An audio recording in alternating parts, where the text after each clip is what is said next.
بسم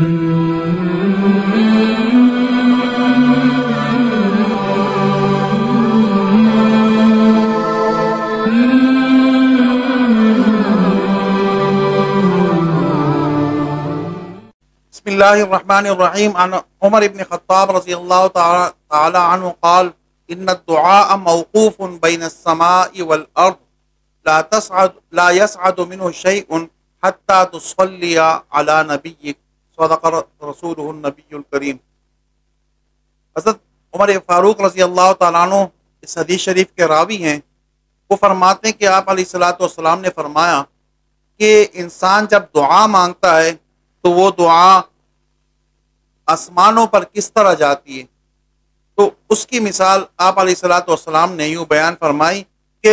حضرت عمر فاروق رضی اللہ تعالیٰ عنہ جس حدیث شریف کے راوی ہیں، اس میں آپ علیہ الصلوۃ والسلام فرماتے ہیں کہ یہ دعا جو ہے، جب انسان دعا مانگتا ہے تو یہ دعا موقوف بین السماء والارض، یہ دعا زمین اور آسمان کے درمیان میں لٹکی رہتی ہے اور ٹیڑھی رہتی ہے، اور فرمایا کہ لا یسعد منہ شیء، کوئی تھوڑی سی دعا بھی، کوئی کچھ الفاظ بھی آسمان کی طرف نہیں جاتے۔ کب جاتے ہیں؟ تو آگے آپ علیہ الصلوۃ والسلام نے فرمایا حتی تصلی علی نبیک، جب آپ اپنے پیغمبر پر درود بھیجتے ہیں تو درود والی دعا کے ساتھ، وہ دعا درود کے ساتھ جو دعا ہوتی ہے وہ آسمانوں پر چلی جاتی ہے، اور جو بغیر درود کے دعا ہوتی ہے وہ آسمان اور زمینوں کے درمیان میں موقوف رہتی ہے، رکی رہتی ہے۔ اس حدیث شریف میں آپ علیہ الصلوۃ والسلام نے اپنی امت کو دعا کا طریقہ بتایا کہ دعا کیسی مانگنی چاہیے۔ تو دعا مانگنے کا طریقہ یہ کہ سب سے پہلے اللہ تعالیٰ کی حمد و ثنا بیان کی جائے، اور اس کے بعد آپ صلی اللہ علیہ وسلم پر درود شریف پڑھا جائے، اور اس کے بعد دل کے حضوری کے ساتھ اور دل کی گہرائیوں کے ساتھ اللہ تعالیٰ کے حضور اپنی ضرورت کو اور اپنی حاجت کو رکھا جائے۔ اور آپ حضرت عمر فاروق رضی اللہ تعالیٰ عنہ کے اس روایت سے یہ بھی پتہ چلتا ہے کہ یہ دعا، یہ اس کے لیے ضروری ہے کہ اس سے پہلے بھی درود شریف پڑھی جائے اور اس کے بعد بھی درود شریف کو پڑھا جائے، تب یہ دعا اللہ تعالیٰ قبول کرتے ہیں۔ جس طرح ایک بزرگ فرماتے ہیں، انہوں نے لکھا ہے کہ جب ایک انسان اپنی دعا سے پہلے بھی درود شریف پڑھتا ہے اور پھر اس کے بعد دعا مانگتا ہے اور دعا کے اختتام پر پھر درود شریف پڑھتا ہے، تو اللہ تعالیٰ درود شریف کو تو کبھی بھی رد نہیں کرتے۔ جب پہلے بھی درود ہو اور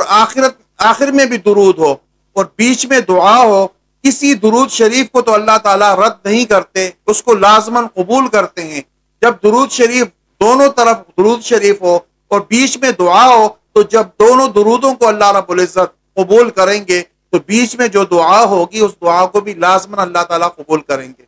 تو دعا کی ترتیب اور دعا کے آداب میں سے یہ ہے کہ سب سے پہلے اللہ تعالیٰ کی حمد و ثنا بیان کی جائے، اس کے بعد آپ صلی اللہ علیہ وسلم پر درود پڑھا جائے، اور آخر میں بھی ہو سکے تو درود شریف پڑھا جائے۔ جیسے ہم دعا شروع کرتے ہیں تو الحمدللہ رب العالمین